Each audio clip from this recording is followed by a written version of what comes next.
object, right? Yeah. All right, let's see. We had come to the covenant, to the Deuteronomic Code. And we said there were how many main codes? Three main ones. The Book of the Covenant in Exodus, the Holiness Code in Leviticus, and of course the D Code. Then there's the various to P that we found all the way through Numbers. All right. The first thing that we noticed was that he begins with the law of one altar. And we noticed that that's the way the Book of the Covenant began, but it had quite a different law of an altar. What was the law of the altar in the Book of the Covenant? What was the law exactly? Well, let's look back then at... In the Book of the Covenant now, Richard. What was the...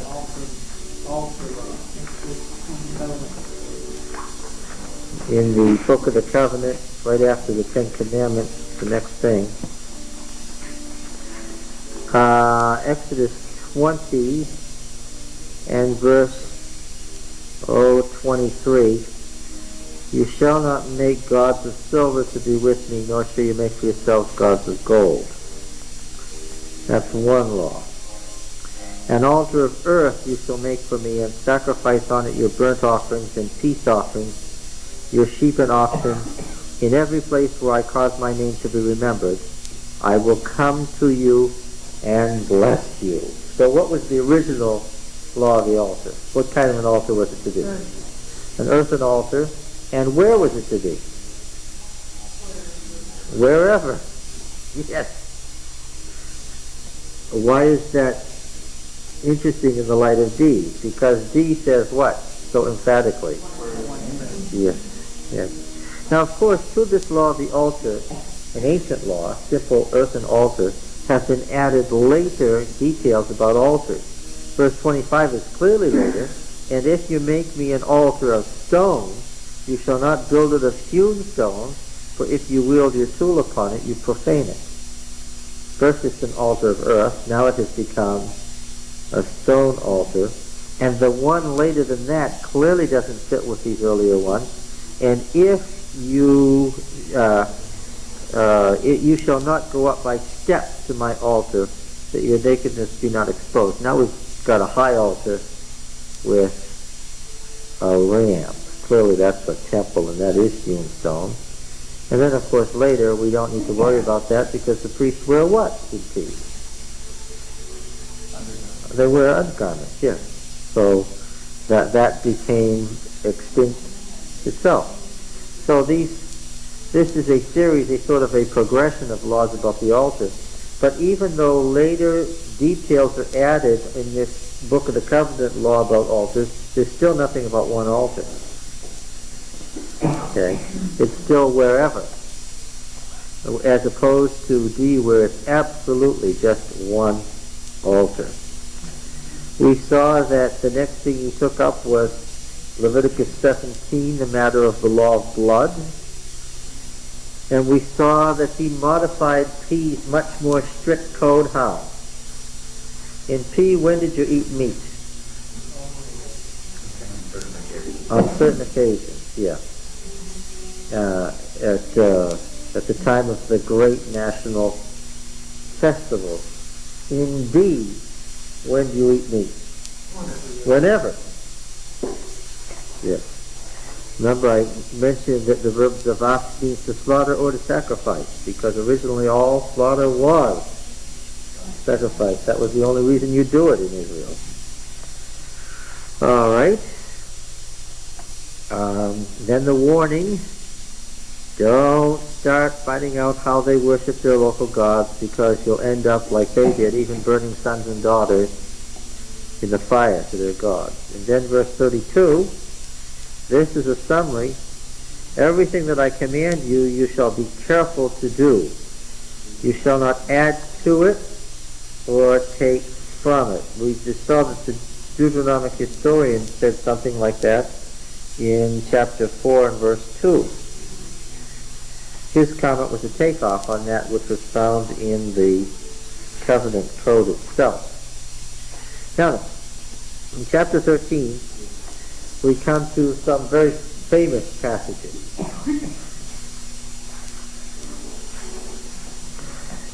Give me a date here.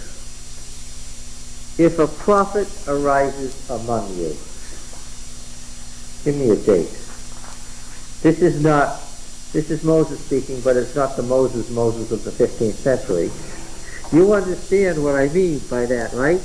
It's always Moses speaking, because what? If it's Samuel, it's who? It's Moses. If it's Elijah, it's who? If it's Jeremiah, it's who? Yeah. Okay. Now, it's always Moses, right? But it's not the Moses of the 15th century, okay? If a prophet arises among you. Does that mean there isn't a prophet now? Well, no. This is a case law, and clearly a case law. He switched from apodictic in chapter 12 to casuistic in chapter 13. Can somebody make that distinction for me again? What is apodictic and casuistic again? Thou shalt have no other gods before me. What is that? Apodictic. It's a general statement of principles, an absolute statement, unrelated to any specific case. That is simply, it covers everything. All cases. It's the general principle that will cover each case. Now, casuistic is clearly case law. If such and such is the case, then, and obviously, no covenant code is going to give you all the case law. They're going to give you what? Which, if you were the Deuteronomist and you were picking case laws, which ones would you pick? Relevant to your time. Relevant to your time. Absolutely. Ones that you considered important to your time. Okay? Well, yes, of course, relevant to your theology. Presumably your theology relates to your situation in life, to your time, yes. Those which are relevant to your theology, to your time. Sitzum Leben, the old German term, the situation in life, out of which the text arises. Okay, so here we have something about a prophet who appears to be a true prophet and then teaches something that's false. So give me a date. Well, first of all, that was excellent. Was that BC or AD? BC. You just asked for dates and that's the right one. Okay, let's be more specific here for some in the class. Give me the date which is probably relevant to this law. This is just much more tricky now, huh? Well, first of all, the very term prophet, now the one who's been entered, is a technical term which wouldn't have been used in Moses' time. Why? There weren't any prophets. The office of prophet and everything a prophet did was bound up in the larger office of judge.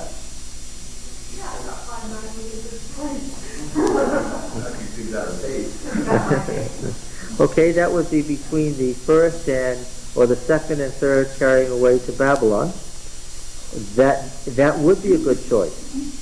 That wouldn't be a good choice for the origination of this law, but this law would certainly be relevant to their situation, as we will see momentarily when we read Jeremiah 23. What I'm really after here is, what time would such a law have arisen? After there were prophets, first of all. Yes.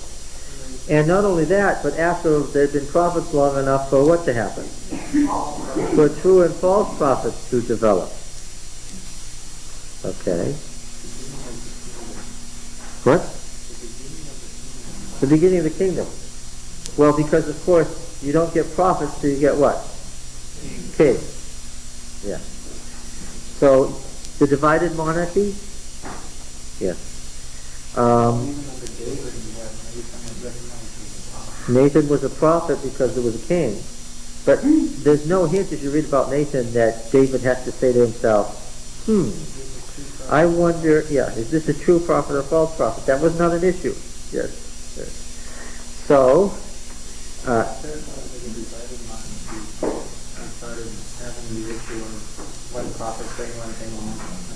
okay, so you say in the divided monarchy, one prophet, can you think of a passage? One prophet says one thing, another prophet says another thing. When the two Then we kings go got off to together. war. Jehoshaphat and Ahab. Then we go off to war. Passage. No. King. Yes, of course. 1 Kings 22. This is one of those chapters you're supposed to memorize and know offhand. It's 1 Kings 22. Micaiah and the other prophet. Let's see. Where is it here? But that's, first of all, I told you that the book of Balaam was later and inserted into Numbers, and I told you why.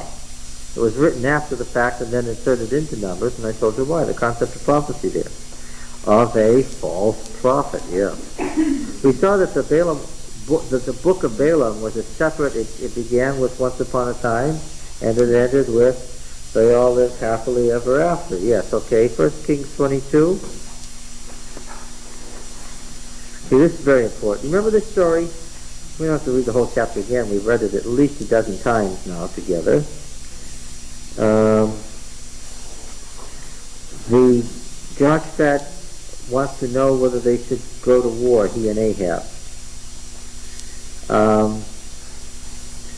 All the prophets say yes. Now look, where did all these prophets come from? This is a whole band of prophets. Where did they come from? School of prophets. But they've been subverted. They've been, well, it was only one school, they've just been subverted. And they all say, go right ahead, go up to Ramoth Gilead, and so forth. Jehoshaphat thinks that this is going too well. He's a little skeptical, and he says, what? Well, is that what he says? The prophet of the Lord.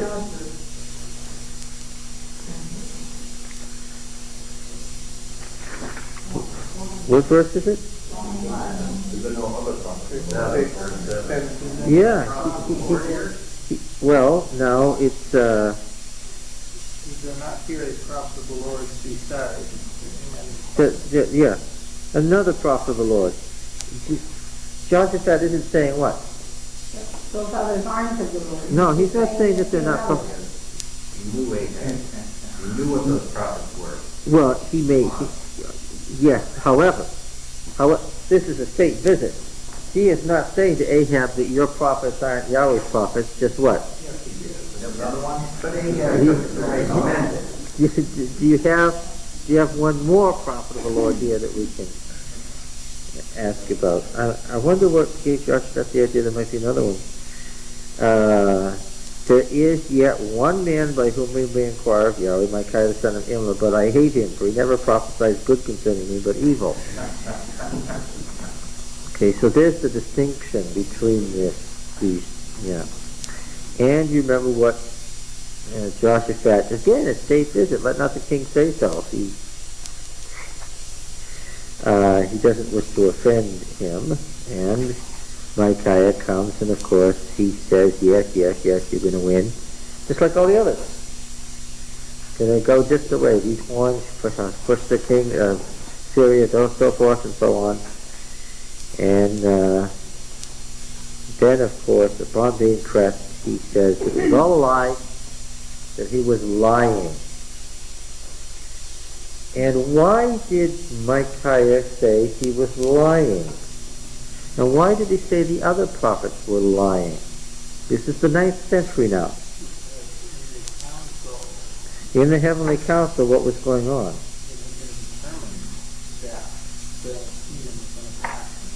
Well, yes, but here's it. It's in verse 21. Then the Spirit came forward and stood before Yahweh, saying, I will entice him. And Yahweh said to him, by what means? And he said, I will go forth and will be a lying spirit in the mouth of all his prophets. Now then, look. Check the theology here, because, of course, the historian is following the theology of Deuteronomy. They are Yahweh's prophets, and they're lying, and what they say is false. Why? Because the Lord has made it that way. Because the Lord has given them a false prophecy. Now look, if the prophet arises and does a miracle in Deuteronomy 13. The comment isn't that he works by a demon or the devil gives him power. Again, that kind of theology is what? Yeah, that's totally nonsense, because after all, as we saw in Job, if the devil does something, why does he do it? Allowed him. No. God told him to do it. Yes. So, boy. Yeah. Let him.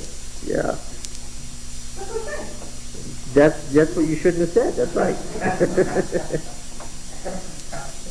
We wouldn't say that the false prophet works miracles because he's got the devil's power, because we wouldn't say that about the devil himself. We'd say if the devil does something right, because God gives him the power to do so. That's uniquely and explicitly the way it's explained. There's never a word for allow in this subject. There just isn't a word for allow in the Bible on this subject. Okay. So how is it explained in Deuteronomy 13 then? What is it? If a prophet arises among you, I suppose if we'd written it, we would have said what? If a what? If a false prophet arises. Yes. Now, if a prophet arises among you or a dreamer of dreams and gives you a sign or a wonder, here's the supernatural event, right? Now, if he does the supernatural event, where does it come from? God. It comes from God. And the sign or wonder which he tells you comes to pass. This is a test. I know this test because I've already read Deuteronomy 18. Now we have to go to 18 to understand 13. Going forward, that's against the rules. Oh, In the same author, it's okay. Not even in Written at the same time. At the same time. the order of the laws in the Qumran text is different. Our Masoretic text has probably gotten the order screwed up. I'm sure that momentarily we'll discover a column that the worms haven't eaten that show that 18 was right in front of 13.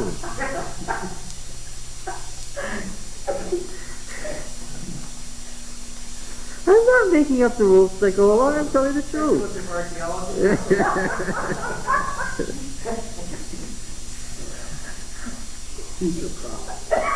18 verse 15, going on. The Lord your God will raise up for you a prophet like me from among you, from your brethren.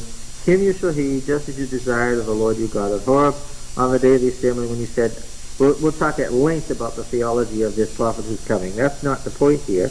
Here's the point. I'll put my words in his mouth. And verse 19 says, whoever will not give heed to my words which he shall speak in my name, I myself will require it of him. But the prophet who presumes to speak a word in my name which I have not commanded him to speak, or who speaks in the name of other gods, that same prophet shall die. And if you say in your heart, how may we know the word which Yahweh has not spoken? When the prophet speaks in the name of Yahweh, if the word does not come to pass to come true, that is a word which Yahweh has not spoken. The prophet has spoken it presumptuously.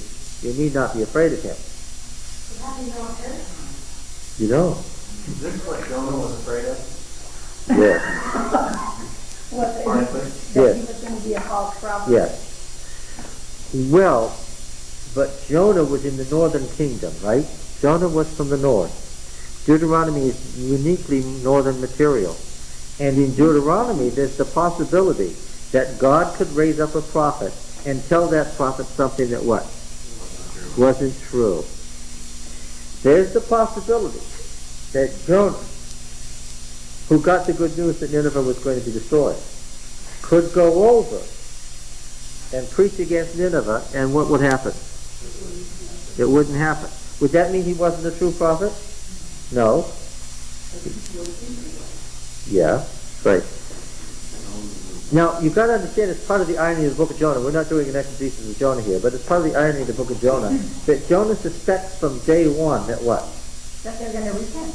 Yeah, and that what will happen? That, then the Lord will be Yeah, yeah.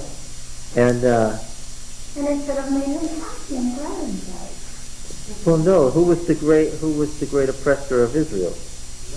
Assyria. So the destruction of Assyria was something all Israelites wanted. So, of course, he being a royal prophet of the northern kingdom would have said, good, good, good, good, good. Except that God was saying, I want you to go over there and tell them this. And Jonah had the terrible suspicion that the reason that he was supposed to go and actually tell them, rather than just stay in Israel and tell the Israelites, was what? That maybe they would repent and then God wouldn't destroy them and that would ruin what Jonah wanted to happen, which is why he went to Spain. Or was on his way to Spain, in any case. So, one of the tests here of a true prophet is what? If it comes to pass. Yes. And we go now go back to 13. See, 13 is really a further takeoff on this. If he gives you a sign or a wonder, and the sign or wonder which he tells you comes to pass. That was the test in 18. Now we must have a true prophet, right? Right? The test says that's just the beginning of the test. There's another test. Yes, which is? Which God who chases after. Oh. And if he says, let us go after other gods which you have not known, and let us serve them, you shall not listen to the words of that prophet or that dreamer of dreams. Now who's behind this? Who's lurking in the shadows here? For Yahweh your God is testing you. Yeah, but the man passed the test, right? But remember, in Deuteronomy, what is the beginning, the ultimate danger? Where's all the seed of all evil lie? Where is all trouble begin in Deuteronomy? With idolatry. Yeah. Yeah. So is it conceivable there could be a prophecy where God would tell something false, and then next time he tell something true? Yes. So if you were looking for advice, how would you got 400 prophets telling him, yeah, go, and you got one that says no. Yeah. And you're only going to know, which one is telling the truth what? After you go up to Ramoth Gilead and get killed. Yeah, but Ahab knew beforehand which one was telling the truth. Well, see, the deal is, the reason the Deuteronomist writes about Ahab was actively doing what? What's wrong? Fostering idolatry. And it was that knowledge that, on the basis of Israelite law, made Ahab's prophet probably lying prophet, right? It was that got Jehoshaphat concerned. God just was not playing fun jokes on these guys throughout the prophecy. No, it was for moral purpose, right? I mean, he just wasn't thinking about, hey, let's get him this time, well, see what we can do. Yeah. There was some reason why he would give him a false prophet. That's right. Hey, this is, there was a joke. Yes, that's right. No, it wasn't a cosmic joke, there was a reason. Yeah. This is after Karma. This is 9th century. This is what I mean Deuteronomy. I mean the story they have. No, I do mean Deuteronomy. They're intimately related. The question of true and false prophecy has to be linked to Elijah and Elisha, the schools of the prophets, and the whole issue of who's the true prophet. The story does, just Yeah. the version that are regretted. Right? He talks in this story, Micaiah is opposed by 400 prophets. If you go back to 1 Kings 18, where Elijah takes them on the mountain, Mm-hmm. there are 450 prophets of Baal and 400 prophets of the grove. And the 450 prophets of Baal are killed on the mountain after Yeah. they fail. But the 400 prophets of the grove aren't killed here. These are the guys that Ahab is consulting again. No, but they said they worship too. The reason they weren't killed was they said they worshiped who? But they were priests of the grove. Yeah, but they said they were Yahweh. The thing that Deuteronomy hates is syncretism, which is what? It's the mixing of, and I know that it's the mixing of a particular set of religions. It's the mixing of Yahwism with Baalism. That's what these laws are about. Yeah, it's probably the same people. But they were Yahweh, so. I think they said they were. But that was, yeah, that's right. Primarily. Yes, Primarily. yes, that's right. They were Yahweh's primarily. The whole point of Deuteronomy is that's like being a little pregnant, right? That's right. Or a little dead, yes. That you can't be primarily Yahweh, right? That was because, of course, you could in every other religion. Be the worshiper of primarily one God and have all the others. That's the thing that the Deuteronomist party hated more than anything else. We're going to see it again and again and again in Deuteronomy. Good spiritual lesson for us. Yeah. That's the thing, you have an just look at one and do that. Yes. All right. Yahweh your God is testing you. Here's that language again. To know whether you love Yahweh your God with all your heart, with all your soul. Yes, have you heard that before? Has anybody said this before? You shall walk after Yahweh your God and fear him and keep his commandments and obey his voice, and you shall serve him and cleave to him. But that prophet or that dreamer of dreams shall be put to death, because he taught rebellion against Yahweh your God, who brought you out of the land of Egypt and redeemed you out of the house of bondage, to make you leave the way in which Yahweh your God commanded you to walk. So you shall purge the evil from the midst of you, which has come through the Deuteronomic language. The reason for the death penalty is to purge the evil. But it really was a false prophet that was following the false message that God gave. See, but we would quickly say true prophet and false prophet because of our Western conception. But they would say what? They had what? They didn't have one that had... Yeah. He was a spiritual. They had a prophet. A prophet just speaks what the Spirit gives him to speak. It was just the wrong spirit, you understand, not the wrong prophet. It was the wrong spirit. Remember, just said it was Yahweh that was testing them. Mhm. The implication It was, it was a rebellious Yahweh who was going astray and trying to lead other people astray by becoming a syncretist, by becoming a pagan.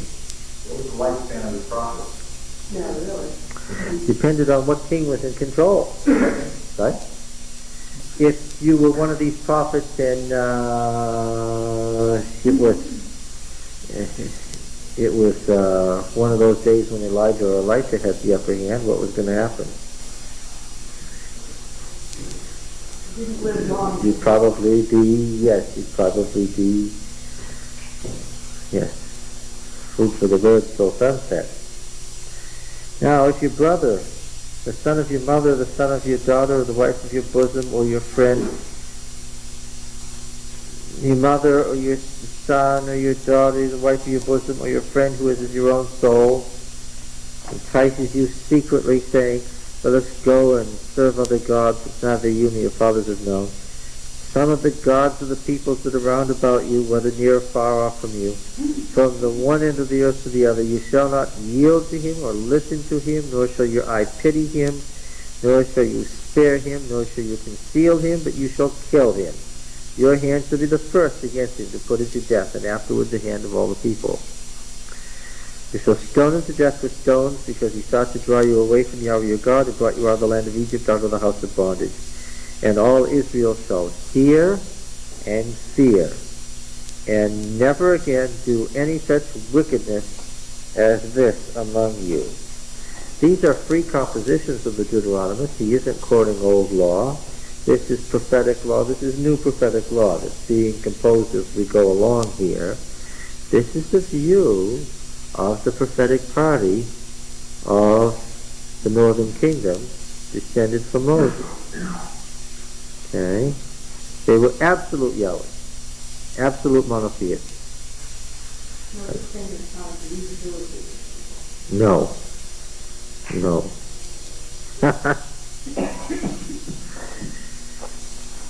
That'd be like trying to rehabilitate the Canaanites. Well, how did they deal with what was the appropriate way to deal with the Canaanites? In fact, verse 12, if you hear in one of your cities, which Yahweh your God gives you to dwell there, that certain base fellows, sons of Belial,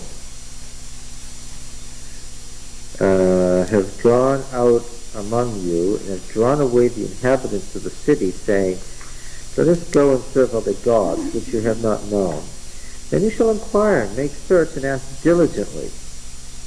And behold, if it be true and certain that such an abominable thing has been done among you, you shall surely put the inhabitants of that city to the sword, destroying it utterly, all who are in it, and its cattle, with the edge of the sword. You shall gather all its spoil in the midst of the open square, and burn the city and all its spoil with fire.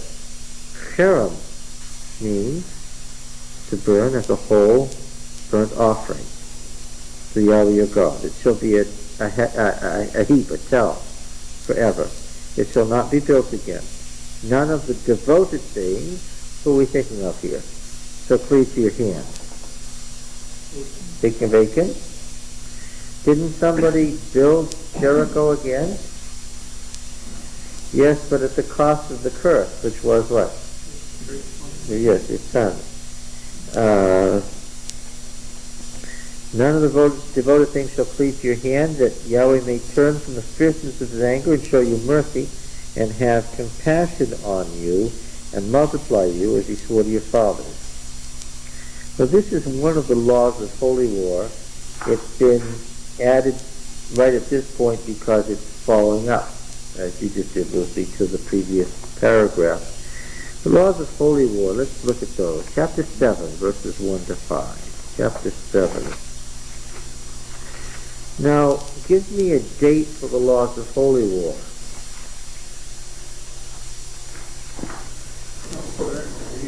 Before the day. Yes. Before they came into Canaan, then these were the laws they fought. Yeah, you already had, this is the law they used on Jericho. These are before the monarchy. The monarchy had a standing army. That dealt with things completely differently. These are ancient laws.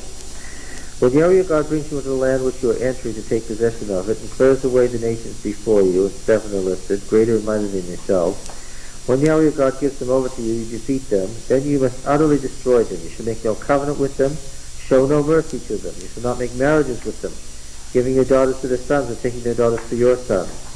For if they would turn away your sons from following me to serve other gods, then the anger of Yahweh would be kindled against you, and he would destroy you quickly.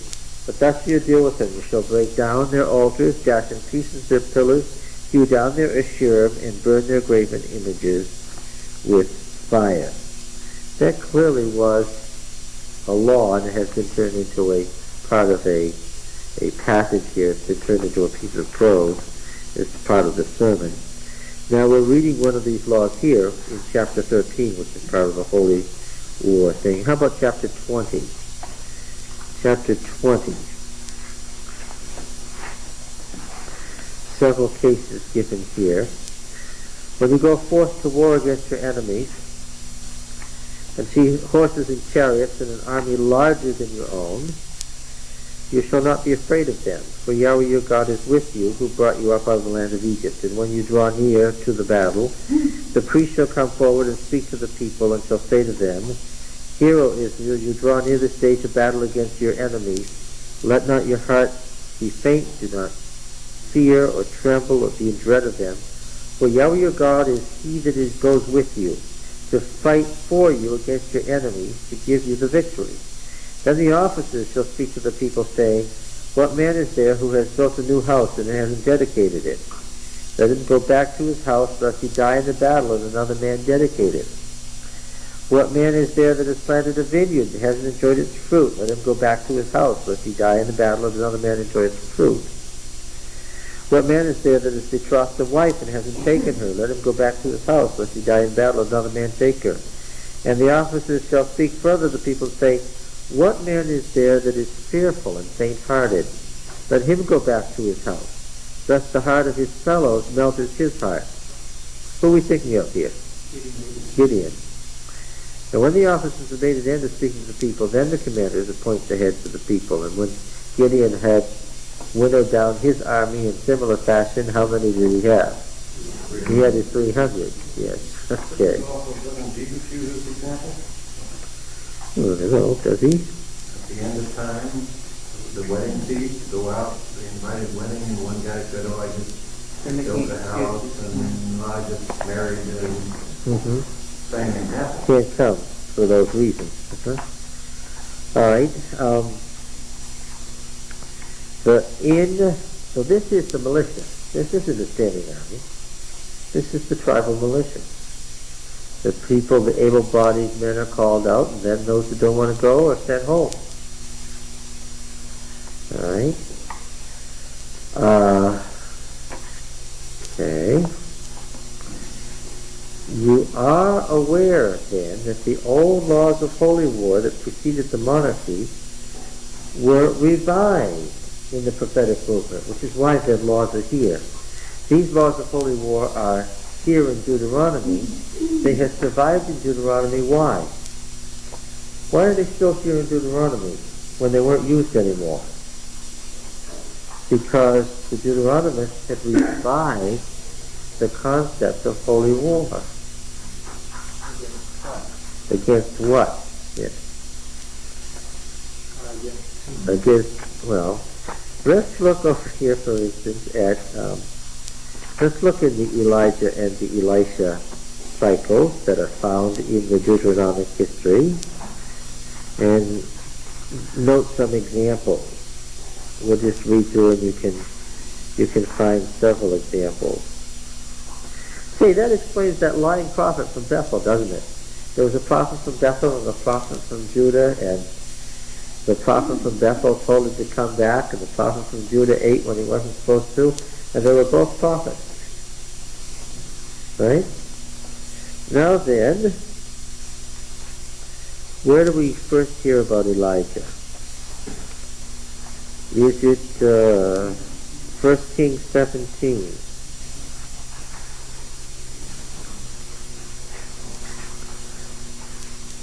Alright, and he announces the famine and then disappears. And then, of course, the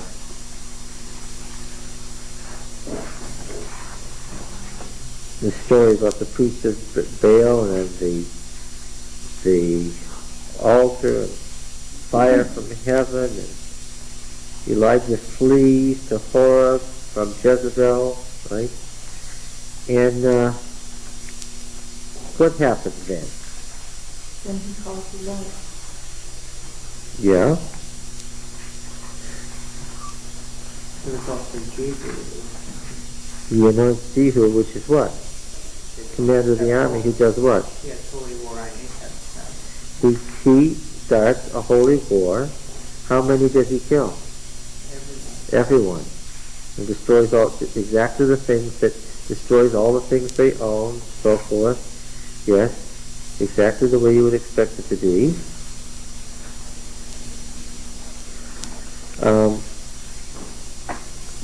There's some funny things that happen here. In 1 Kings 20, verse 23, the servants of the king of Syria said to him, their gods are gods of the hills, and so they're stronger than we. But we, let us fight against them in the plain, and surely we shall be stronger than they. Do this, remove the kings each from his post and put commanders in the places, and so forth. So the Syrians are going to trick them. But, of course, it doesn't work, right? And so then it says that Ben-Hadad fled in verse 30, and entered into an inner chamber. And his servants said to him, Behold, now we've heard that the kings of the house of Israel are merciful kings. Let us put sackcloth on our loins and ropes on our heads and go out to the king of Israel. Perhaps he will spare your life. So they girded sackcloth on their loins, put ropes on their heads, and went to the king of Israel and said, Your servant Ben-Hadad says, Pray, let me live. He said, Does he still live? He is my brother. Now the men were watching for an omen, and they quickly took it up from him and said, Yes, your brother Ben-Hadad. Then he said, Go and bring him. Ben-Hadad came forth to him, and he caused him to come up into his chariot. And Ben-Hadad said to him, The cities which my father took from your father, I will restore, and you may establish bazaars for yourselves in Damascus, as my father did in Samaria. And Ahab said, I will let you go on these terms. So he made a covenant with him and let him go. What's required under these laws? He should have killed him. Certain man of the sons of the prophets said to his fellow at the command of Yahweh, Strike me, I pray. But the man refused to strike him. He said, Because you have not obeyed the voice of Yahweh, behold, as soon as you've gone from me, a lion will kill you. And as soon as he departed from him, a lion met and killed him. He found another man and said, Strike me, I pray. And the man struck him, smiting and wounding him. So the prophet departed and waited for the king by the way, disguising himself with a bandage over his eyes. As the king passed, this is very strange stuff, isn't it? This is the stuff of holy war. Your servant went out in the midst of the battle, and behold, a soldier turned and brought a man to me and said, Keep this man, if by any means he be missing, your life shall be for his life, or else you'll pay a talent of silver. As your servant was busy here and there, he was gone. The king of Israel said to him, So shall your judgment be. You yourself have decided it. The king was the supreme court in the monarchy, right? Then he made haste to take the bandage from his eyes. The king of Israel recognized him as one of the prophets. By the way, you'll notice that the prophets don't have the slightest hesitation ethically to do what? Lie. To lie. And he said to him, Thus says Yahweh, because you've let go out of your hand the man whom I had devoted to destruction. What's the word there? Sherem. Therefore your life shall go for his life, you and your people. And the king of Israel went to his house resentful and sullen, came to Samaria. We've seen that before. Then the Naboth's vineyard business and so forth. The campaign with Jehoshaphat. Now this, let's see, over in 2 Kings, what did Elisha want to see to know if he was going to be Elijah's successor? Yes, but what did he want to see? He wanted to see Elisha. In what? The chariot. What's the point? If Elijah is going to heaven in the chariot, it's because what? The warrior. He's become what? He's joined what? He's joined the heavenly army. Yes, he's joined the heavenly army. And if Elisha sees it, then what? Then what? By having witnessed a member of the heavenly army, he's what? Yes. Then he's part of it himself. And that's where you get some more of these interesting things. The story about Naaman, the leper, right? Gehazi took something from Naaman, which is what? Under these laws, what? Forbidden. Yes. Elisha, although he was gracious to the man, wouldn't even what? Wouldn't even talk to him, because he's still a pagan, right? Now, how about some of these others here? Elisha strikes the Syrians blind, 2 Kings 6. And he took them to Samaria, the capital city of Israel. What should the Israelites have done? Yes. But decided to do what? Yes, and? Send them home. Yes. But Elijah told him not to kill him. Why? Because they've already been given up to destruction. Now, see, the Deuteronomic historian is writing with his tongue in his cheek. You have to remember that he's writing from the viewpoint of holy war in Deuteronomy. He tells the king, don't do this. And then the king doesn't do it. And the historian says, therefore what? Therefore the king should be killed. You get it? The king should know better than to kill him anyway. That's right. What's the point? The false prophet isn't the one who tells a lie. The false prophet is the one who tries to divert you from God. That's right. God's law is already clear. You kill them. So if the prophet tells you to disobey God's law, then... That's just a test. This is a test. Yeah. Yes, you don't become a bad prophet unless you do what? Unless you lead them away from Yahweh. A true prophet might what? A true prophet might what? Might lie to you. Yes. And what is that for? This is a test. Well, because what did they want to know from these prophets? They wanted to know the future. And what was God saying? I won't tell you. That's right. What I've already told you. In Deuteronomy 13, the prophet that gave the test was supposed to be killed, so it's like Elisha. No, he's not killed for that. He's killed for what?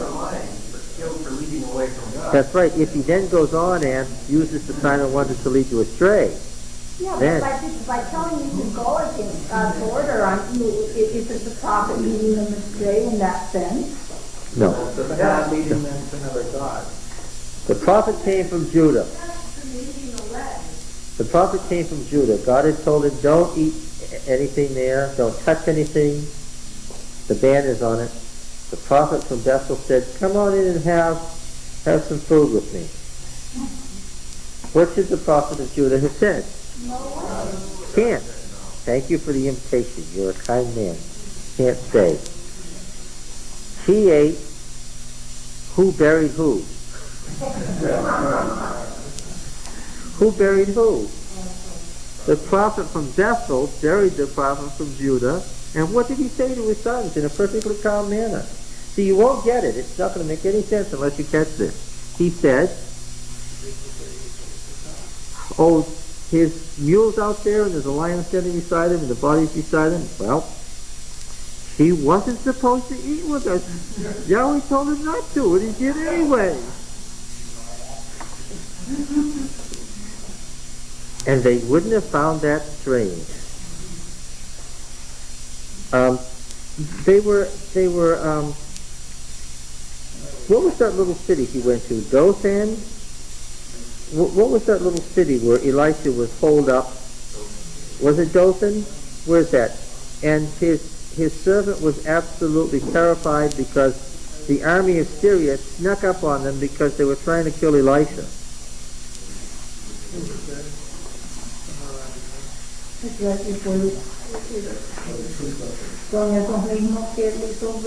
Yeah, where is it? In any way, you remember the servant's eyes were opened? It's in 6? I don't see it. We'll come to it. In any case, what was it that the servant saw when Elisha asked that his... Right. Well, if you can find it, I'd be glad to.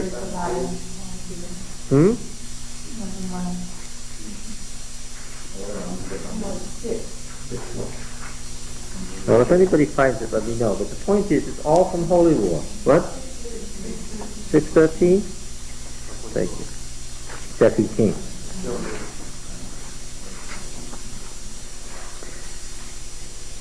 Where the nation was, and that was the whole Yeah, story. that's And Dothan surrounded it, and the Lord Oh, yeah, sure. whacked them with lightning and put them to marry. Yeah, open his eyes so they may see. And he saw, behold, the mountain was full of horses and chariots of fire around about Elisha. Because Elisha is what? Elisha is these strange things that Elisha does. Why? It's because he's what? Yes. He stands as a messenger from the Lord, therefore the Lord protects him. But he's part of the army of the Lord because he saw Elijah go up. It's part of the holy war concept of the prophetic movement. Yeah, but his Okay? part is the message. You understand that when the armies of Israel went forth against the pagan world, they were part of what? The heavenly army. Yeah. Well, Elisha did some slaying of his own, though. Yes, but he did. I can't remember who exactly he killed, but they... That was Elijah. And the third captain figured out that the best thing wasn't to tell him to come down or else. Was it not Elisha where the children said, "You bald?" Yes. Yes. And All bears out of the way. yes, that's right. I guess what I was thinking is, like when Jesus was being anointed, or there it was saying like, whoever Jesus doesn't slay, Elisha will slay, or something. That's right. That's right. That's in the. I think that's the end of 1 Kings 19. If you're asking, where is that?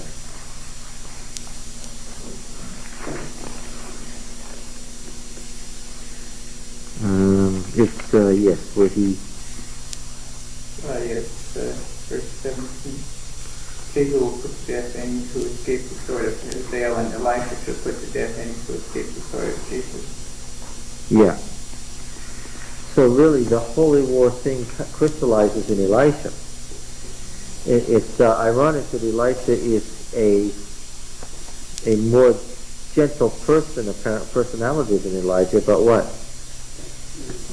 he does is much more fierce. But then he has the double spirit. That's right. Double, Yeah, that's part of the theology of it. That he may be not a wild man like Elijah, but what? He's twice as. Yes, right. Okay, now then, let's see. We're looking at holy war passages, and we're saying to ourselves, why are these holy war passages in Deuteronomy? What's the answer? Because the concept of holy war was revived under the prophet. 20 verse 10. Deuteronomy 20 verse 10. When you draw near to a city to fight against it, offer terms of peace to it. Now wait a minute. Offer terms of peace to it. I thought we just said, what's the distinction here? I thought we just read a law that said what? Well, what's the difference? In chapter 13, we just had a thing about destroying the city totally, and in chapter 20, it's offer terms of peace. What's the difference? Doesn't serve other gods. No, it's what kind of a city you're talking about. No? Wall. All cities are walled by definition. What? One of your own. One of your own. One in the covenant land is Sarum. Verse 16, chapter 20. Yeah, if the cities of the peoples that Yahweh your God gives you for inheritance you destroy, save nothing alive. Yeah. This is the city outside the covenant land. This is the city in Mesopotamia or Egypt. Draw near the city to fight against it, offer terms of peace to it. If it answers to you is peace, opens to you, then all the people who are found in it shall do forced labor for you and shall serve you. If it makes no peace with you, but makes war against you, then you shall besiege it. When Yahweh your God gives it into your hand, you shall put all its males to the sword. But the women and the little ones, the cattle and everything else in the city, all its spoil, you shall take as booty for yourselves. You shall enjoy the spoil of your enemies, which Yahweh your God has given you. Thus you shall do to all the cities which are very far from you, which are not cities of the nations here. But in the cities of these peoples that Yahweh your God gives you for an inheritance, you shall save alive nothing that breathes. That you shall utterly destroy them, the Hittites, Amorites, Canaanites, Perizzites, Hivites, and Jebusites, as Yahweh your God has commanded. What the prophetic movement was actually doing in the 9th century was reviving old law and saying, if the monarchy isn't going to do it, then what? Then we are. Ahab, and you can see his point, actually had to contend with what? of movement that was inside his country that was saying what? We're following a law different from your law of your monarchy, and we're going to kill your Canaanite subjects, and we're going to kill you. Yes, that's right. This would be a difficult thing for a king to put up with. But he didn't have to put up with it that long, after all, right? Once Elisha said that's it, then he went off to Ramoth Gilead, and he was killed, yes. Alright. When you besiege a city for a long time, making war against it, don't destroy the trees. That's an interesting law of holy war. Alright, what are some others? Is that it? I think there's a couple more, aren't there? 23, 9 to 14. Well, 21 first. 21, 10 to 14. When you go forth to war against your enemies, and Yahweh your God gives them into your hand, and you take them captive, and see among the captives a beautiful woman, you have desire for her, and would take her for yourself as wife, then you shall bring her home to your house, shall shave her head and pare her nails. You shall put off her captive's guard, and remain in your house, and bewail her father and her mother a full month. After that you may go into her and be her husband, and she shall be your wife. Then if you have no delight in her, you shall let her go where she will, but you shall not sell her for money, you shall not treat her as a slave, since you have humiliated her. 23, 9 to 14.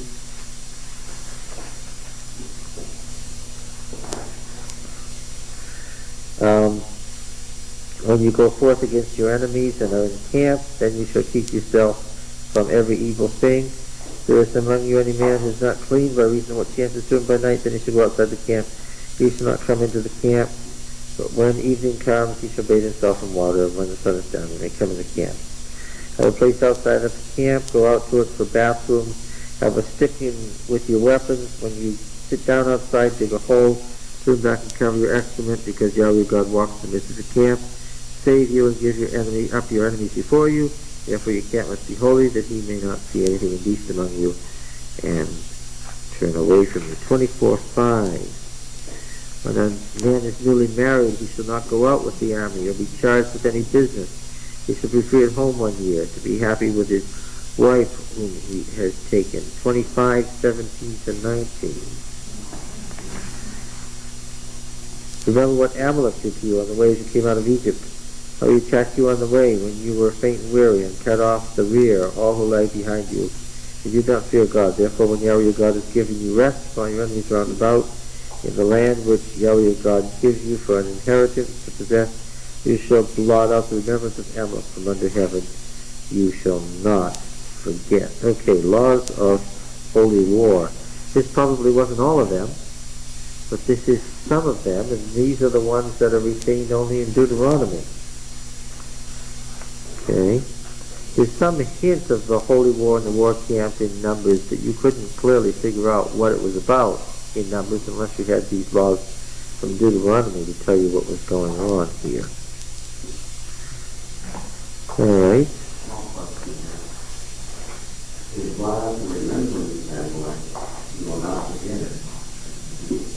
Don't forget to blot it out.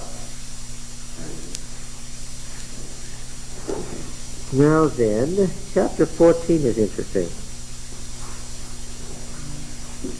You are the sons of Yahweh your God. You shall not cut yourselves or make any baldness on your foreheads for the dead.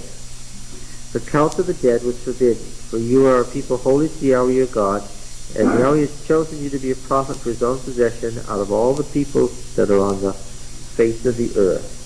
They couldn't worship the dead or seek the powers of the dead to help them.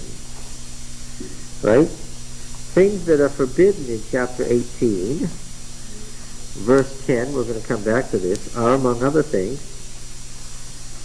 these are things that give you power.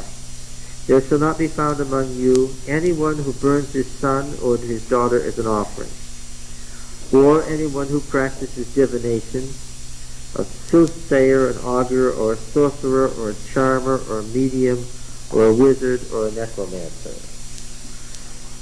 So among the things that are forbidden are all forms of contact with the underworld, the dead. The dead in Israel are weak. They can't help you. Why? So far from being more powerful by having died, they are what? They're less powerful. When you said dead as if you meant unconscious. They're not unconscious. They're what? They're sleeping. They don't know what's going on in the world. Yeah, and because they are shadows, their word. As a shadow is to your body, so is the dead person to the live person, which is what? It's just a reflection. It has no power of itself. Right? Doesn't mean the shadow is gone. There is such a thing as a shadow, but what? No, it's not powerful of itself. The Deuteronomists don't mean to say that the dead are totally gone, because non-existence is not what happens to the dead. Right? Non-existence isn't what happens to the dead. Who shall we think of immediately in the Deuteronomic history? Samuel and Saul. What is Samuel's fate? What is his condition? Yeah, but what is it like being dead for Samuel? He's what? Yeah, and what did he say about himself? You better go over and look at it. Where's that?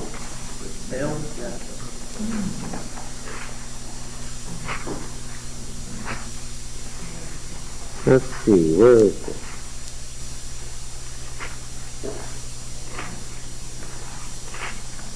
I'll find it here somewhere. Daniel 27 and 28. 28. Verse 15. Yes. Why have you disquieted me? He said, what is his appearance? He said, the old man is coming up. He's wrapped in a robe. And Saul knew that it was Samuel. He bowed with his face to the ground and did obeisance. Then Samuel said to Saul, why have you disturbed me by bringing me up? I am in great distress, for the Philistines are warring against me, and God has turned away from me, and answers me no more, either by prophets or by dreams. Therefore I have summoned you to tell me what I shall do. Now, the thing that you've got to notice is that how does Samuel get the information of what's going on? Yeah, Saul has to tell him what's going on. And Samuel's reaction is, why then do you ask me? Since Yahweh has turned from you and become your enemy. Saying, well, if that's the case, if that's the situation, then what? So, yeah, why am I here? Yahweh has done to you as he spoke by me. For Yahweh has torn the kingdom out of your hand and given it to your neighbor David. Because you did not obey the voice of Yahweh, did not carry out his fierce wrath against Amalek. You recognize Deuteronomic language when you hear it, don't you? Therefore Yahweh has done this thing to you this day. Right? Like all the prophets, he speaks as if he belongs to what party? Yes. Even when he's dead, Samuel is still what? Still a good, yes, faithful Moshe Deuteronomist, speaking the words of Deuteronomy. What?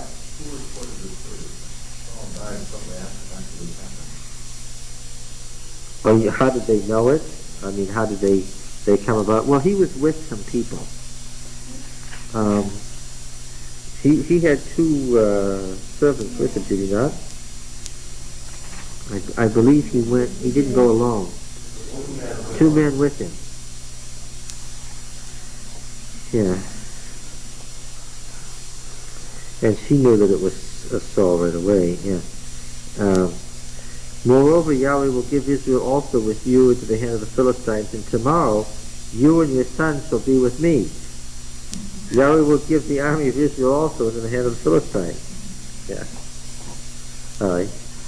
So, don't get the idea that the Deuteronomist is saying that this was the devil masquerading as Samuel.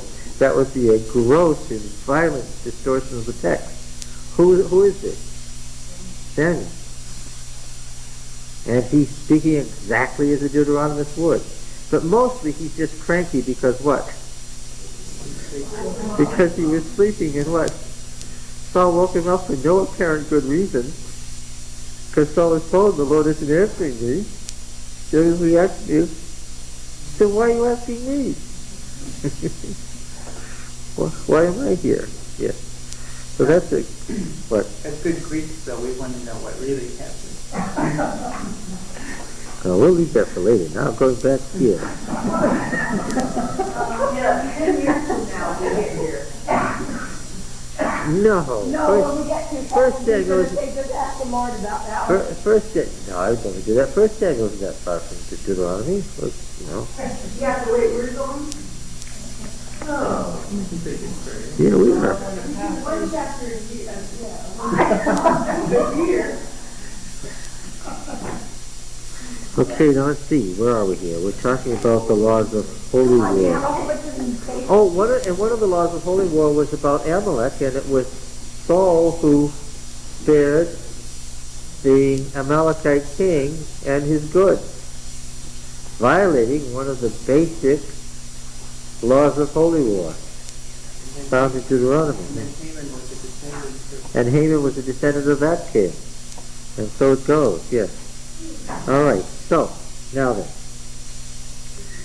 What we got here was that in Deuteronomy, we got here from chapter 14, in Deuteronomy, there's no point consulting the dead. Why? And what?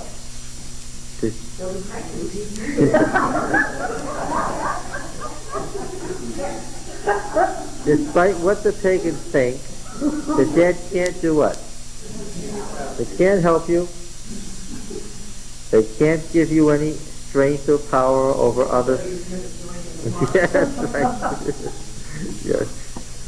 Okay. Yeah. So there was no room for in Yahwism for any of these numerous cults of the dead. Of course, worshipping of the dead and contact of the dead is a hallmark of pagan religion. And it's not that you can't contact the dead in Deuteronomy, it's what? Not that you can't contact the dead, it's what? Yeah. But why? Because it's what? It's pointless. Yeah. Not, Why do they insist on having a Halloween party? well, I don't know. I wouldn't go to a Halloween party to contact the dead. All right. Now then, 14:3, 3 through 21.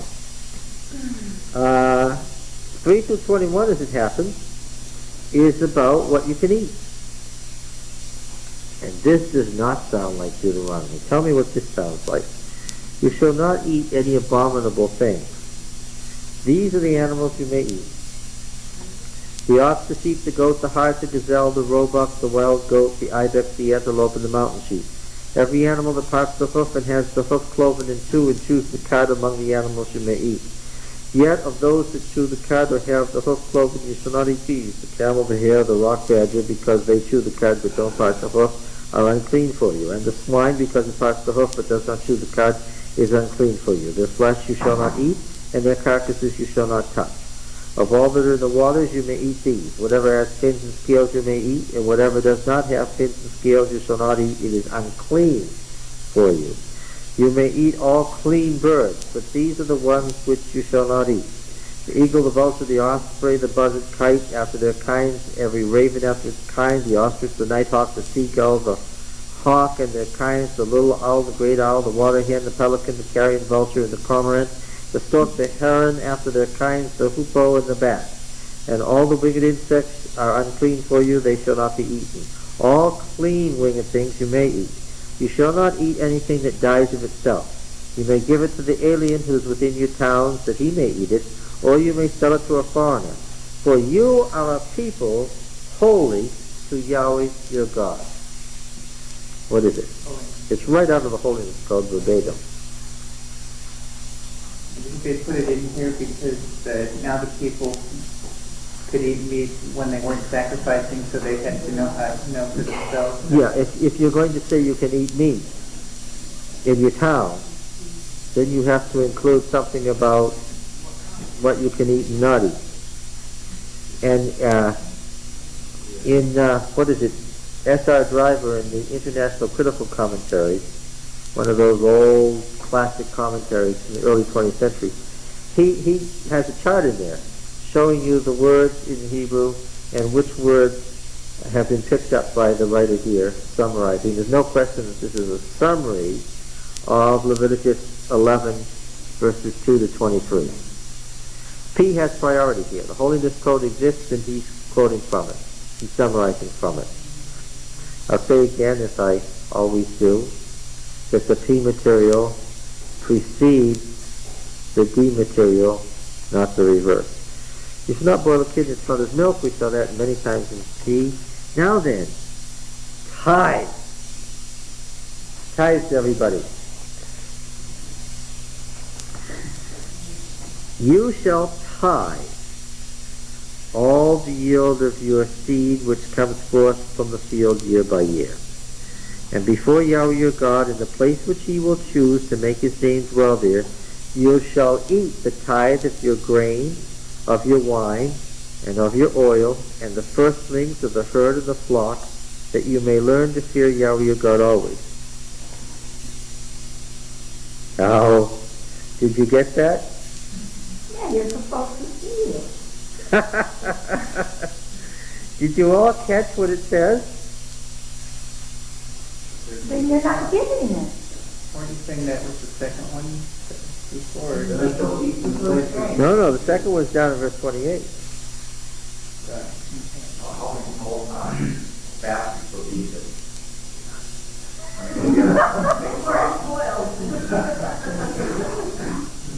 Sounds like you're supposed to eat it on the way.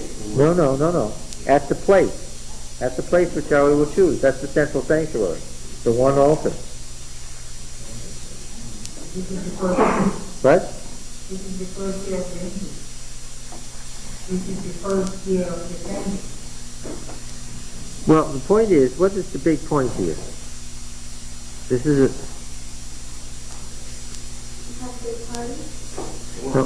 what's the distinction here? This isn't something you've seen before. I think of it as going to the priest, not Where does the tithe go? To the Levites. Or to the Aaronites. Which is it? Levites. Numbers 18. Numbers 18. We're going to go back to P and see, after all, P knows these things, right? We can't ask the Deuteronomist. He's too much of a prophet. We're going to ask P. P knows about these things.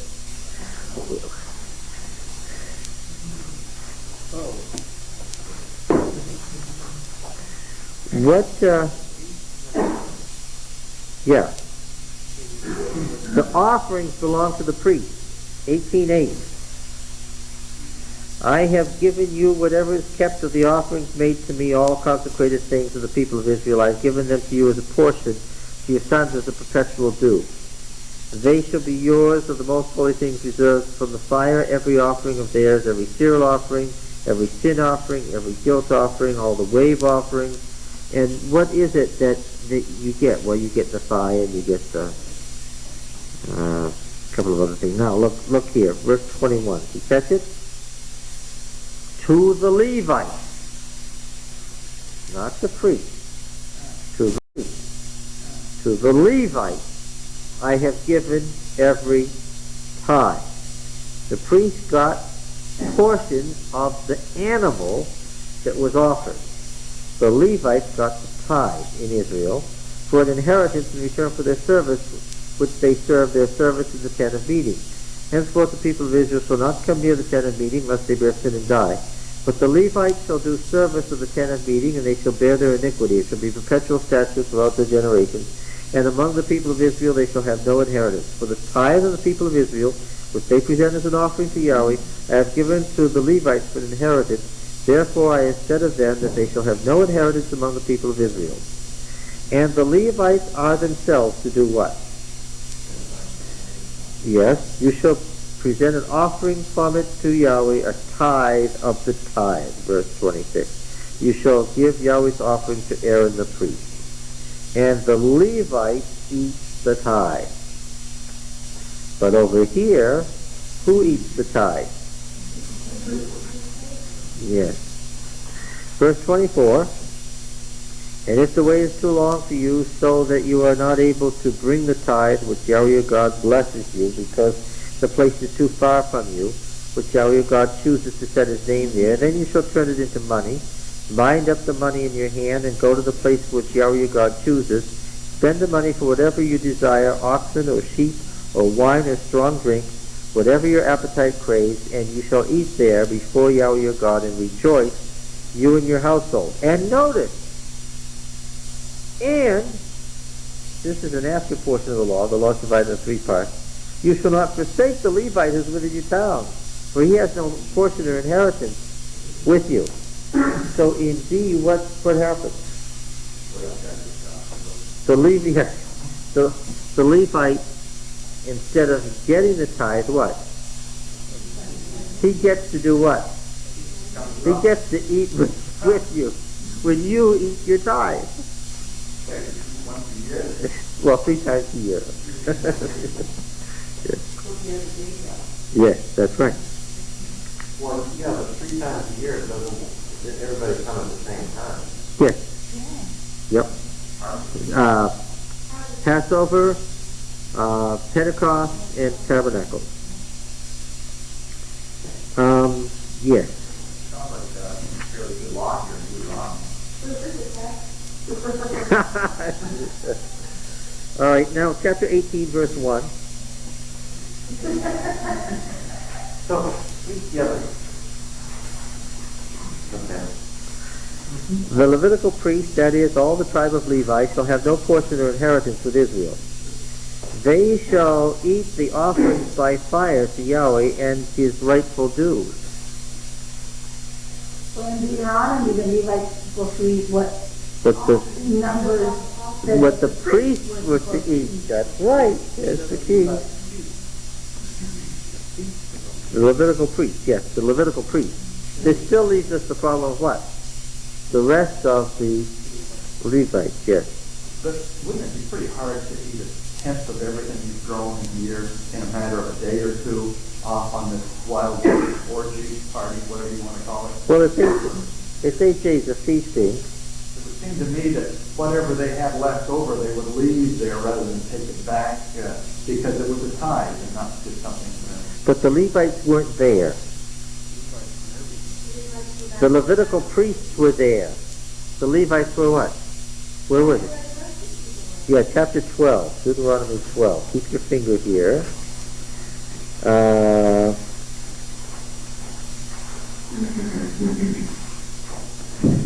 Now let's see if we can find it here. You'll find that most of the Levites were not priests at the place where God was making his name to dwell, if you read through chapter 12 here, but they were essentially teachers of covenant law. Verse 12. 12. Yes, and the Levite within your town, since he has no portion or inheritance with you, right? Yeah, and you may not eat within your towns the tithe. And that's where the Levites live. Well, why wouldn't Levites journey on with them why would they have to stay at home? How everybody else would? Oh, they didn't. They didn't stay at home. They got to do what? They got to eat too, these 3 times of the year. That's God's question. The Levite who's in the town, not the priest, but the Levite who's in the town, so far is eating how often? 3 times a year. Yeah. 3 weeks out of the year. Okay, well, that's 3 times. Just eat for a week. What?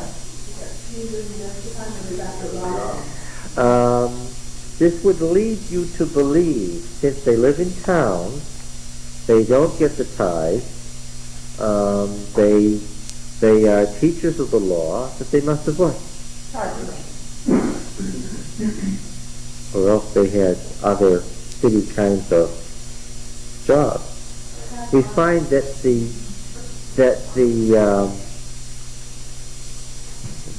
non-Aaronite Levites in the northern kingdom, can you think of a non-Aaronite Levite family in the northern kingdom?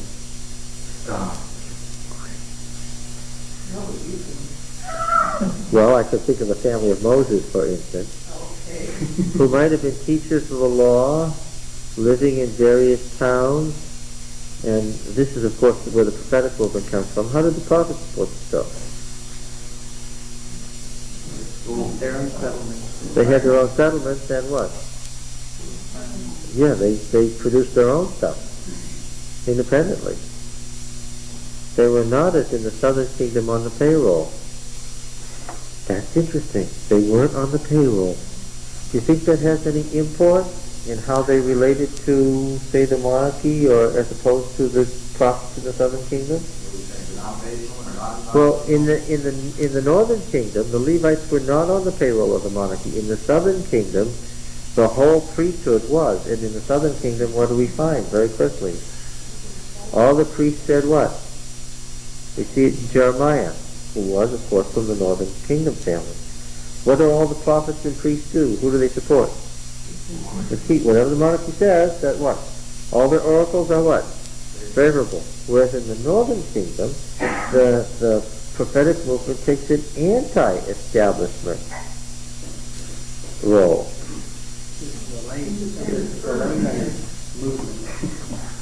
Well, of course, they weren't laymen because they were priests and Levites who were ordained, but they were not part of the monarchical. They were self-supporting. They were a self-supporting priesthood. Oh, nobody in the General Conference wants to hear this tape. How did they get property if they weren't supposed to? If they weren't given property to begin with, how did they finally end up with property so that they could farm? Well, they did get property. We're going to read in Deuteronomy that they got property. They got towns, and they got fields and villages related to those towns. Okay, so they got townships then. Yeah, that's right. They just didn't get a... They were supposed to be spread out. Spread out, that's right. All the tribes. To be teachers. Townships in each state, is going to call it that. Yeah, that's right.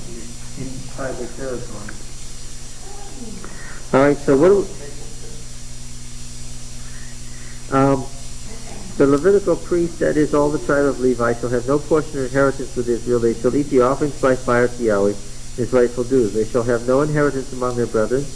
Yahweh is their inheritance, as he promised them. And this shall be the priest's due from the people, from those offerings, the sacrifice, whether it be ox or sheep.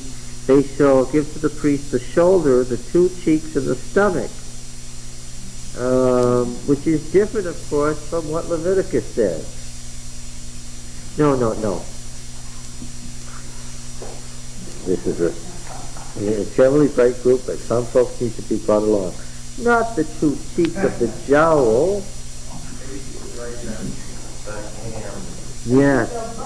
Yes, that's right. Where the meat is, and he's holding his cheeks like this. No.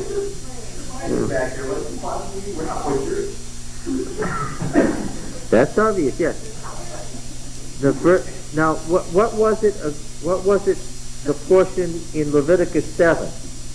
Let's look at Leviticus 7 and see what P says about this.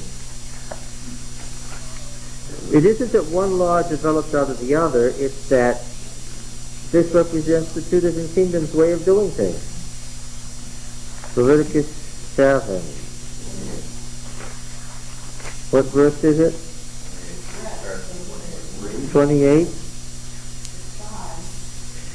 Yeah. He that offers the sacrifice of his peace offering, okay, so here's it. 31, the priest shall burn the breast shall be for Aaron and his son, and the right thigh, 32, you shall give to the priest as an offering from the sacrifice of your peace offering. even on the sons of Aaron and so forth. The priests don't get quite as much in Leviticus, but of course they've got the tithe, so they shouldn't have as much. Yeah. Whereas, what's happening to the tithes we get in the Northern Kingdom? Who's eating them? The giver is eating them, yes. Well, but they're eating them, understand, during During the national during feast. the national feast. That's right. Which are feasts unto the Lord anyhow, which, during that time, where were they going to eat anyhow, I think it's a good idea. The more you read a deed, the more you like it, huh? Okay, let's, yeah, now, so, I said to you last time, some of the axe grinding studies of the use of the tithe that we see are amusing to me. Why? There were two different systems of the use of tithe in the Old Testament, carried out differently in the two kingdoms, and one of them is bound to disestablish whatever point the writer is trying to make. One writer is trying to say an independent ministry should be able to use the tithe. Well, all we have to do is turn to Leviticus and show what? That's not true. And others would be trying to show that only the organized body of the church should receive the tithe. And what should we say? All we need to do is turn to Deuteronomy and show that's not true. Where's these national fees? What? Where's the cut and dry law here somewhere? Yes. Okay. We have to look for our modern prophet that applied it to our modern. Well, of course. Clearly God approved what? Both of them. This is all the law of God. And where you lived and what in that system has become the accepted way. So we're supposed to accept what we have now and not go back to it. Yeah, well, what he said was that's why you have, this is another position of Deuteronomy. As things develop and as God's plans develop, what will he do? He'll send you what? A prophet, another prophet to tell you about it.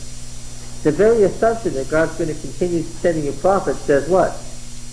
It's not going to be static. Yeah. And of course, if you appeal to the Bible in this proof text, you're assuming what? There's an assumption there that what? It was static, and once it was, that's the way it was forever. Yeah. The national feast in Deuteronomy would be more or less equivalent to the General Conference inviting everybody over to a big 8-day feast and paying for the whole thing from the tithe. Yeah. That's what it would be like. But do they pay for the whole thing? Don't people have to pay for it? People could pay for their camp meeting samples out of their tithes and make a lot more people. It doesn't say to pay for your camp meeting travels out the side. No, it says what? Take the tithe over there and And then eat while you're there. while you're Yes. there. Eat the tithe while you're there. Is that the camp meeting is taken out of your tithe? Well, let's talk about what the effect of that would be. What would these feasts be like then? It would be joyful. You get the impression from reading Deuteronomy that these feasts were what? Well, let me say this. Let's approach it from the other angle. How are they in peace? What are they like in peace? What words might come to mind as you read about the national feast in peace? What words might you use to describe them? Solemn. That's the first word that would come to my mind. Solemn. They are very solemn in peace. Very solemn. Highly ritualized. Yes, very highly ritualized. I can picture myself as being mostly what during them? No? Observer. Yes, very quiet. I'm not going to say anything, right? Very much the observer, right? Yes, it's because it's solemn, it's self-afflicting. Yes, yeah.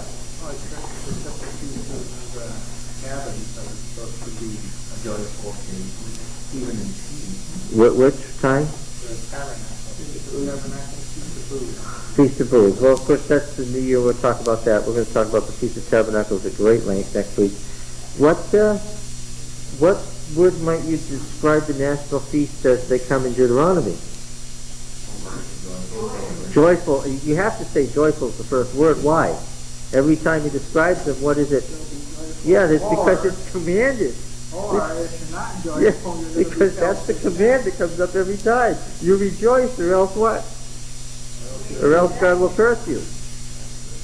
So, whereas in P, the word that comes to mind immediately is solemn, the word that comes to mind immediately in D is joyful. Yes. I suppose the folks in the Southern Kingdom must have been horrified by yes.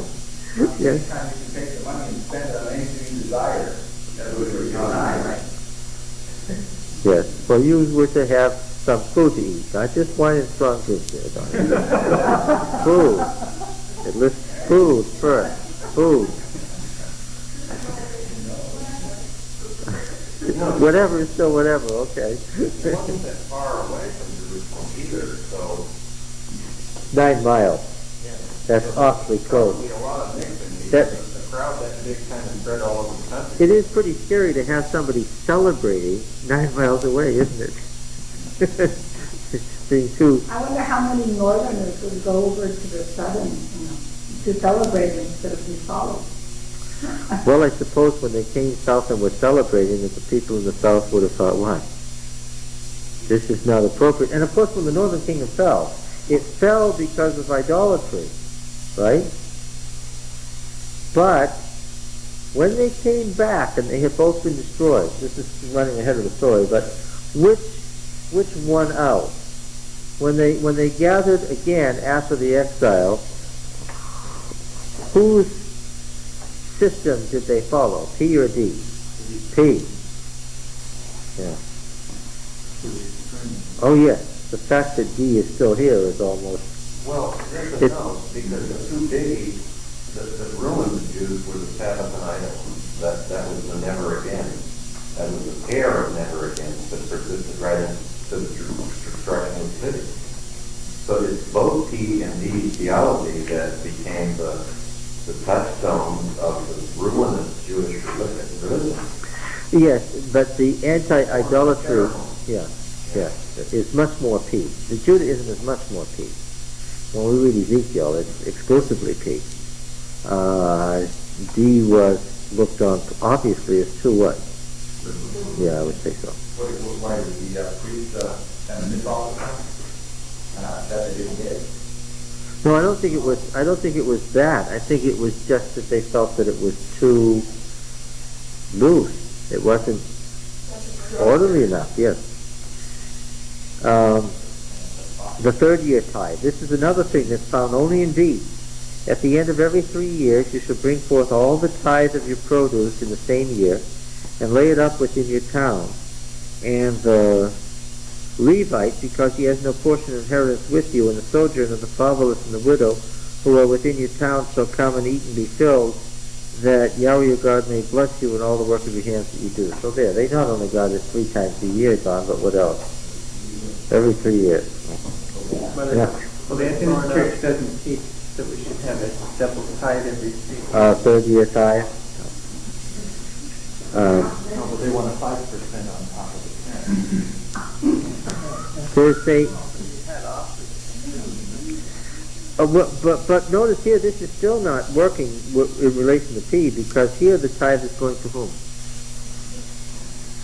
Well, here it's going to not only the Levites, but the strangers, the orphans, and everybody else. The Levite, the sojourner, the fatherless, the widow.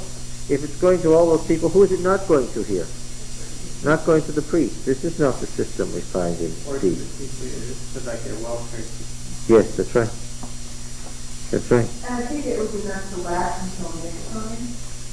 Or like 30 year tithe. I gather that that's what the idea was. Although I suppose if they had all those goods, this is after time when they had money, that they could change it into money and and continue to buy things with it How the Levites lived, from year to year. Would the Levites have been in charge of administering this tithe, to give it out to the parsons? Yes, they would have been the ones who would have been responsible for sharing it with these others, with these other groups here, the sojourner, fatherless, widow, and so forth. Which system has more care for the individual? Oh, yeah. It's interesting. So when Christ came along, it sort of seems like he took the good of both sides, and so that would upset one side or the other. I mean, see what I'm saying? But he definitely took good from both sides when he was there. Right. Do you think he was more of a Deuteronomist? Which did he quote from? Deuteronomy. Question and answer. Deuteronomy is the most quoted book in the New Testament, except for Isaiah. Okay, at the end of every 7 years, you shall grant a release. That's the old law. And we have a number of this pattern I haven't been pointing out, but he'll quote the old law, and then he'll... Yes. And this is the manner of it. Well, the old law is found originally in, Deuteronomy 25, Leviticus 25. Here's a good example of how it works. In Leviticus 25,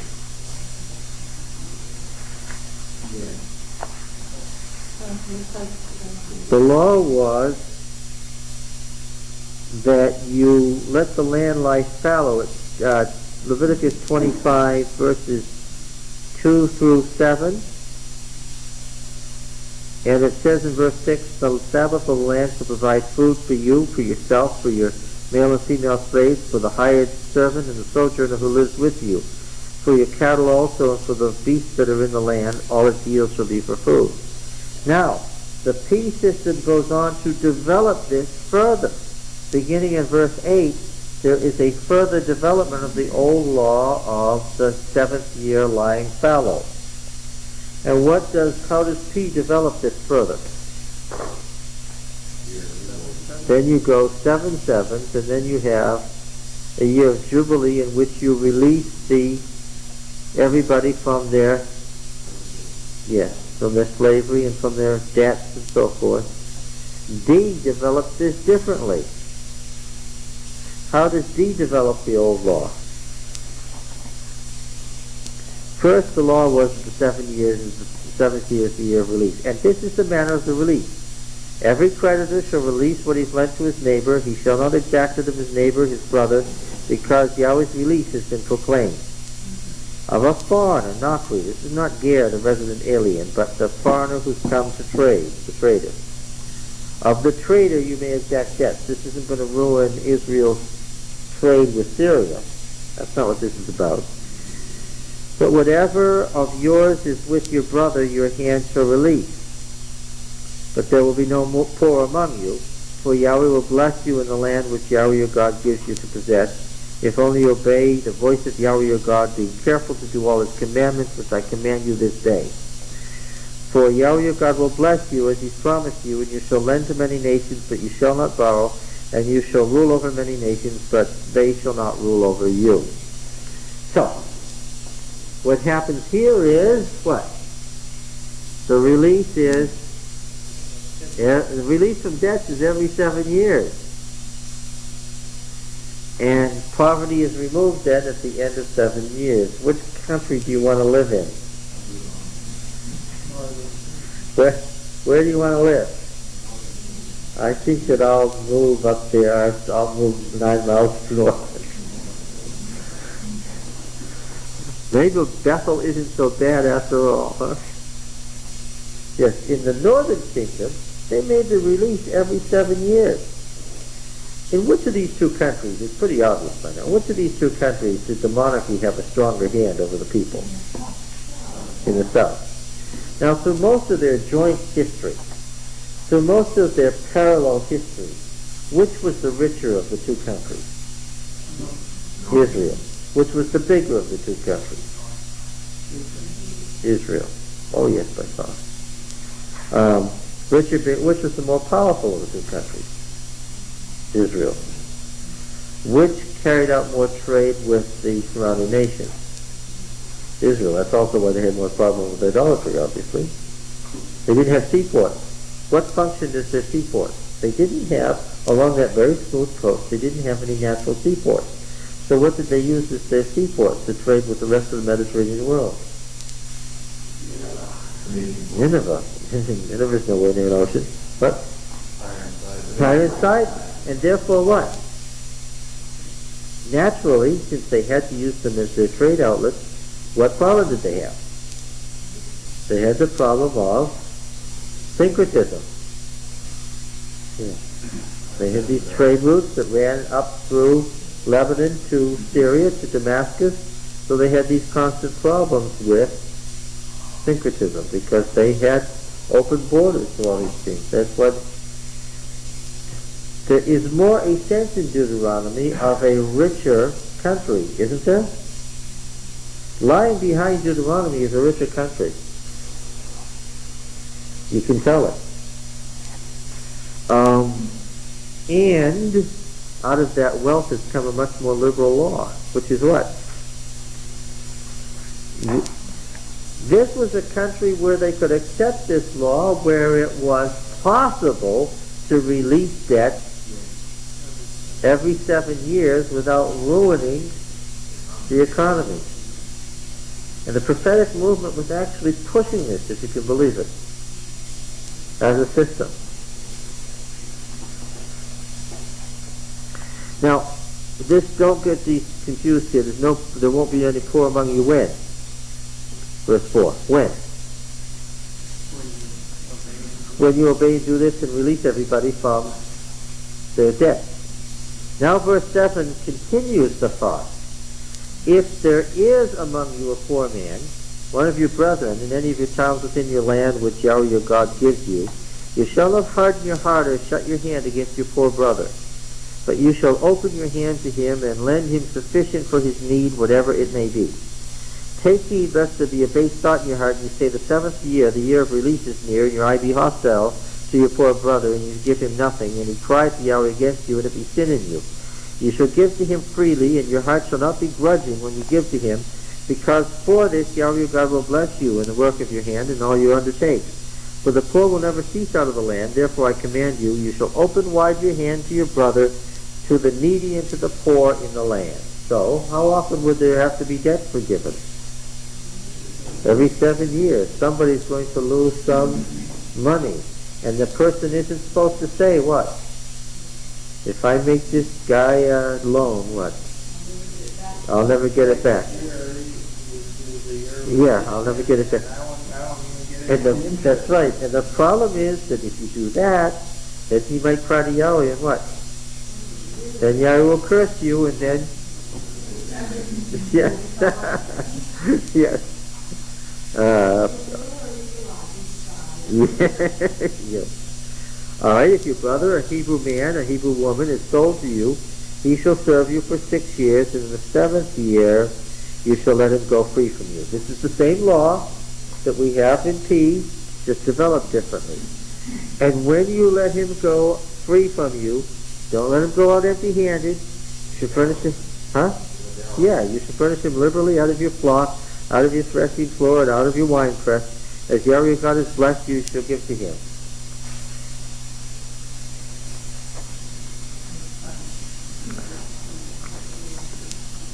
The political instability in the north, because there was no hereditary monarchy, was, however, matched by the fact that the northern kingdom was richer. Which religion is represented in the Old Testament? The religion of the northern kingdom or the religion of the southern kingdom?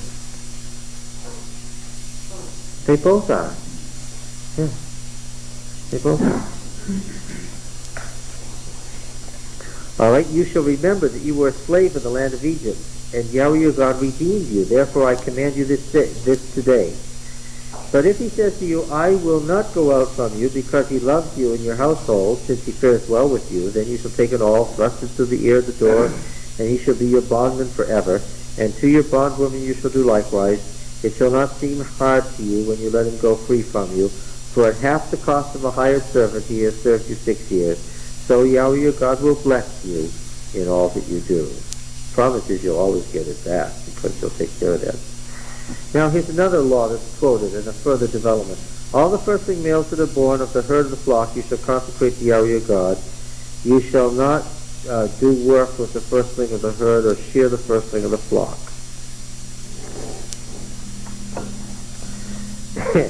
You shall eat it, you and your household, before Yahweh your God year by year at the place which he will choose.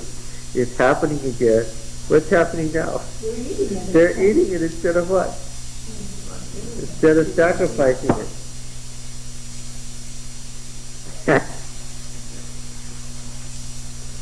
I can imagine people in the southern kingdom shaking their heads and wondering what the people in the northern kingdom thought they were doing when they were eating all these sacrifices. On the other hand, the person in the northern kingdom would look around him and say to the Judean what? We're rich, you're poor. We're liberal, you're not. Therefore what?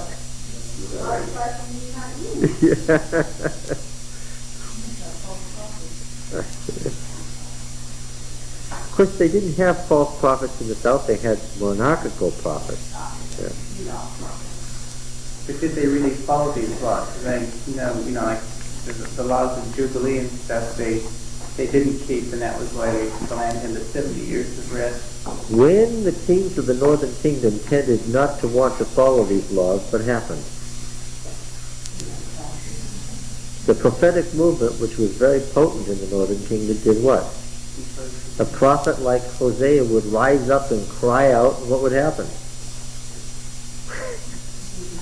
The king would be gone. Yeah. Well, if the Syrians did conquer them, what would happen? The prophet would say what? You see? That's the way it is when kings don't follow God's law. What would happen? That king, or if he was dead, his son would what? Would be gone, and what? They have a word, kasher, which means to conspire.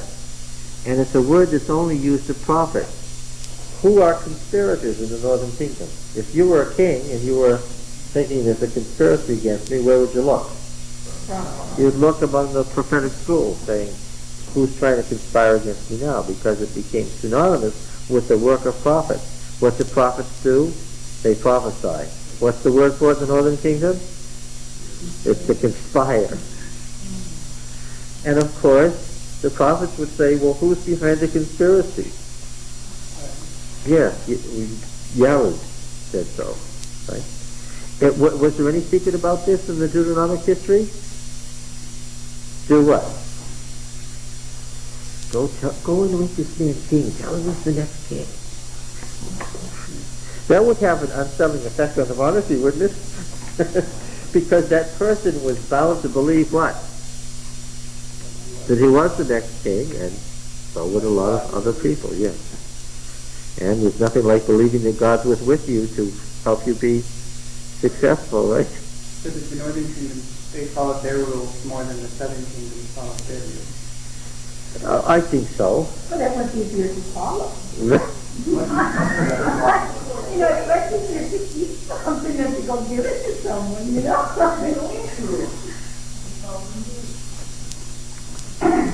What was the great sin in the northern kingdom that destroyed it? Syncretism, not idolatry, syncretism. Yes. And what was the constant source of the syncretism? Their constant political and economic involvement with the surrounding countries. Why? Well, first of all, they were further north. Yes, right. They were a lot closer to Syria and to Lebanon, and therefore to the trade of the Mediterranean world and to the Mesopotamian cultures. They were closer, and on top of it, they were naturally richer. Why? Because the coast of Palestine goes like that. It widens out in the south, which means in the north, the hinterland is closer to what? to the water. And therefore what? Because they were closer to the prevailing winds from off the Mediterranean, it rained more, which meant what? It was richer. A lot of Judea was what? Desert. It's a lot further to the coast from Jerusalem than it is from Samaria. And you go south from Jerusalem, and when you're looking at Bethlehem, what are you looking at? You look south from Bethlehem, what are you looking at? You're looking at the Judean desert, where it was a lot harder to survive and produce anything. So the northern kingdom had this very strong prophetic movement, and this it basically had a long period of wealth, and what did it in was this syncretism. And what was Deuteronomy arguing so strongly against? That very syncretism. Okay. All right.